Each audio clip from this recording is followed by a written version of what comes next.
আসসালামু আলাইকুম এভরিওয়ান, সবাই কেমন আছেন আপনারা? আশা করছি সবাই ভালো আছেন, সুস্থ আছেন।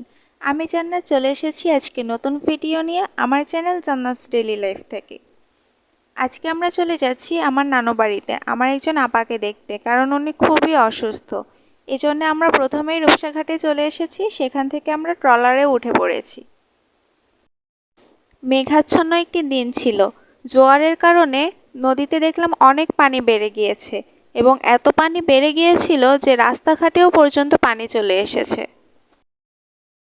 ট্রলার থেকে নামার পর এখন আমরা ফকিরহাটের উদ্দেশ্যে চলে যাব। জায়গাটির নাম ফকিরহাট হওয়ার কারণে অনেকে আমাকে বলে থাকে, ওখানে কি শুধু ফকিররা থাকে, না হলে জায়গাটির নাম ফকিরহাট হলো কেন? তো তাদের উদ্দেশ্যে বলছি, অনেক আগে শোনা যেত ওখানে লালন ফকিরদের আখড়া ছিল, সেখান থেকেই ফকিরহাট নামকরণ করা হয়েছে। ফকিরহাট নাম মানেই এটা নয় যে ওখানে সবাই ফকির কিংবা শুধু ফকিররাই থাকে। আশা করছি সবাই সবার কোয়েশ্চেনের অ্যান্সার পেয়ে গিয়েছেন।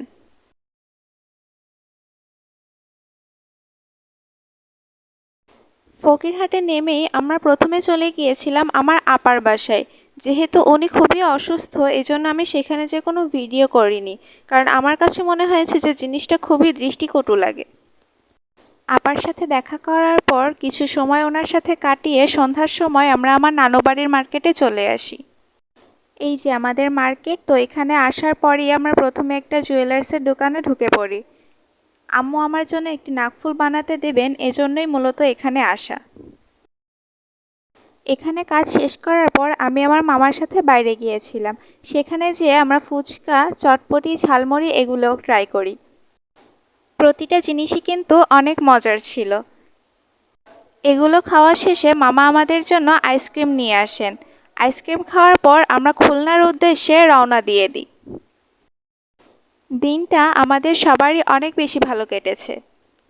কাজের এত ব্যস্ততার মধ্যে যখন সবাই আমরা একসাথে মিলিত হই তখন তো মজা হবেই, তাই না বলেন? খুলনা যাওয়ার পথে আমরা মাঝে বাহির দিয়া নামি আমার একজন নানির কাছে যাব বলে। ওনার কাছ থেকে একটি চুইঝাল গাছ নেওয়ার ছিল, এজন্য। গাছটি নেওয়া হয়ে গেলে আমরা তাড়াতাড়ি আবার রওনা দিয়ে দিই, কারণ বাইরে প্রচণ্ড রকমের বৃষ্টি পড়ছিল। মুষলধারে এই বৃষ্টি পড়ার মধ্যেও আমরা বাইক নিয়ে ভিজে ভিজেই খুলনায় চলে এসেছিলাম। এতদিন পর সবার সাথে দেখা, বৃষ্টি পড়ছে বলে কি আমরা মজা করব না? তাই সব কিছু উপেক্ষা করেও এই বৃষ্টির মধ্যে ভিজতে ভিজতেই আমরা খুলনা চলে এসেছি। আমাদের যে কষ্ট হয়ে গিয়েছিল ব্যাপারটা এমন না, আমরা আনন্দের সাথেই আমাদের সময়টাকে পার করে দিয়েছিলাম।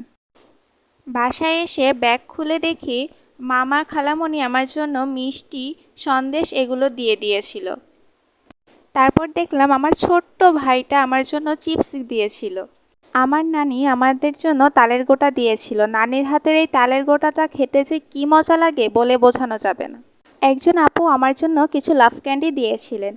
তো আজকের ভিডিও এই পর্যন্তই। সবাই ভালো থাকবেন, সুস্থ থাকবেন, আমার চ্যানেলটিকে সাবস্ক্রাইব করে চ্যানেলের সাথেই ঝুলে থাকবেন।